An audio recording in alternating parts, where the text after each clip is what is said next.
I am the terror beyond your walls, the heel that shall crush your hearts. I am the murderer of hope. Look upon me and feel your last fear, for I will relish taking your blood and bones. Welcome, Traveler. My name is Blake Rhea, and this is Love, Death, and Dice. This is my Renegade Knight collection, each one with its own unique paint job, name, and violent lore. It brings me joy to see such a devilishly dark army, and I can't wait to stomp my way into the new edition of 40k when it arrives. But something about this army is gnawing at me. It's incomplete. It still needs a Chaos Knight Rampager, a close combat beast with rage in its gears and lifeblood dripping from its claws. So pour yourself a cup of fine spirit and lean back into that skull throne of yours. We're painting a corn-worshipping knight.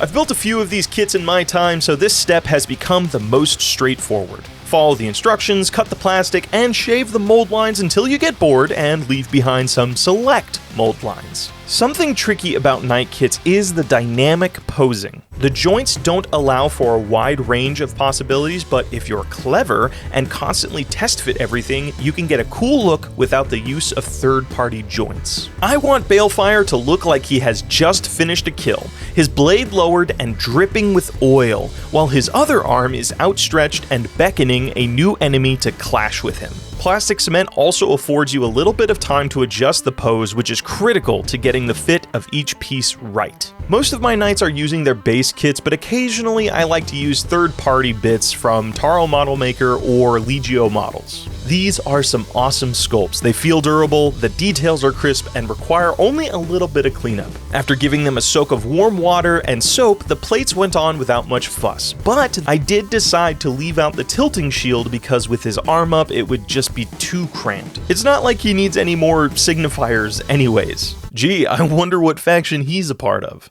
Like any evil robot, he's currently crashing his way through a cityscape. I snatched up some of my city rubble basing bits from Epic Basing and model bricks from Green Stuff World and scattered piles of these bits around the base. After my primer is down, I'll apply some texture paste and dry pigments between these piles. I was half tempted to put an old Redemptor down there, but maybe next time when I take the plunge into Forge World Titans. That will be a while from now though. Hell, maybe we'll make it a goal on Patreon. Speaking of which, support me on Patreon. I don't know why that was a musical number.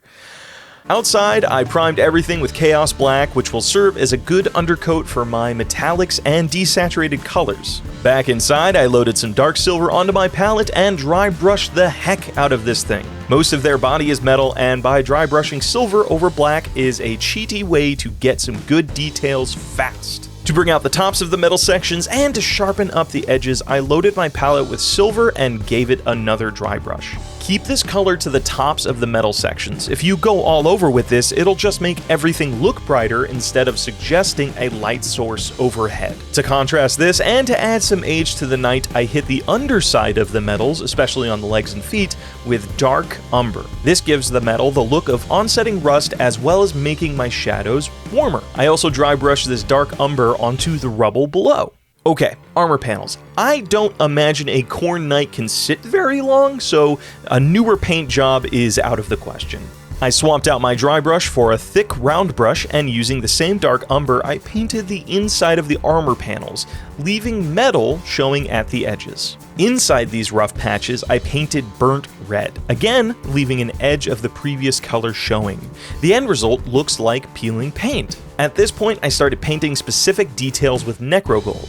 I usually do all of the metal trim on my knights with this gold, but I felt it would look gaudy on a model like this. Instead, I only hit the Khorne and World Eater icons as well as a select few parts of the weapons and spikes. To highlight these gold sections, I edged each of them with light bronze. For flat areas like the spikes on the shoulder pad, I only highlighted one edge to create a 3D effect. I also went in and dotted each of the bolts on the World Eater icon as well as the tips of the teeth. The red armor could use a little bit more brightness towards the center of each armor plate. To fix this, I dotted bold pyro red inside the burnt red patches. Instead of covering most of the burnt red beneath, I splotched on the brighter red more randomly, giving the appearance that some spots of paint are more weathered than others. Here's a really quick and simple method to get good heat effects on your gun barrels and exhausts. Put some fresh Necro Gold on your palette and dry brush the barrel, about midway up. Next, dry brush Dark Plum midway through the gold areas, and finally dry brush Dark Gray Blue on the very end of the barrel. You can go light with these dry brushes to keep some of the shine underneath, but I like to use a thick layer to show how the metal barrel has been burned to a matte finish.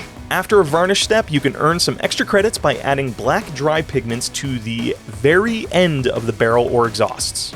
To darken down the golds and reds and to tie everything together, I hit these areas with Nuln oil. This is the old mix, by the way. I plan to phase it out for the Pro Acryl wash, but it's what I used on my other nights and I want to be consistent. I go heavy with this step, so all of the panel lines will get a strong black.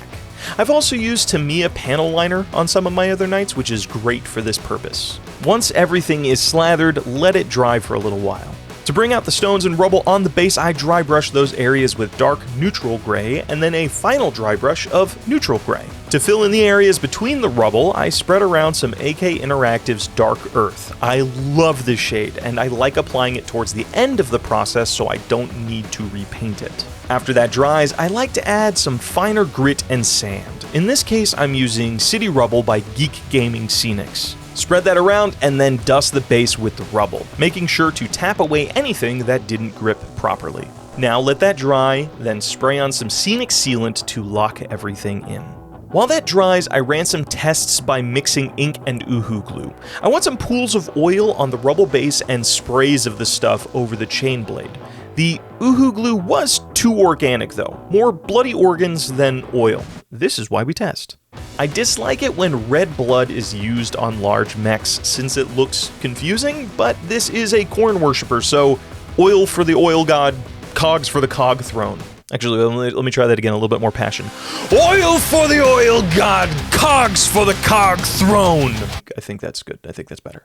Using dark umber ink and toothbrush, I flick the raw ink upward toward the blade and right side of the model, as if the last kill ruptured an artery of oil. Maybe do this step away from your monitor though, or else you'll have to clean it up. Once we matte varnish the whole model, everything becomes further tied together. Grab a tiny cup, some epoxy resin, and a few toothpicks.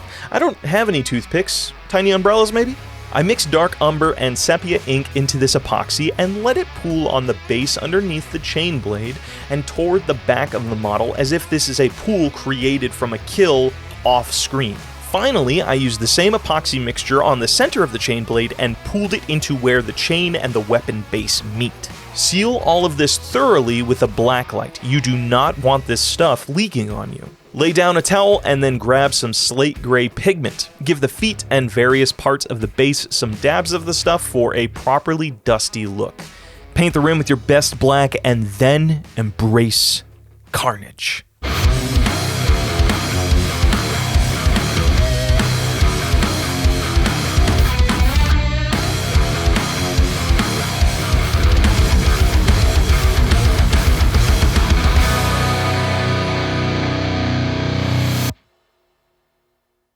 That was a lot of fun. I wonder if I should paint a Tzeentch one next. Oh wait, I already did. How about a Nurgle one? Oh, I already did that one too. If you want to see a showcase of all of the other Renegades I'm taking into 10th edition, let me know. I'll happily show them off with some sweet camera work. Until next time, subscribe and praise corn.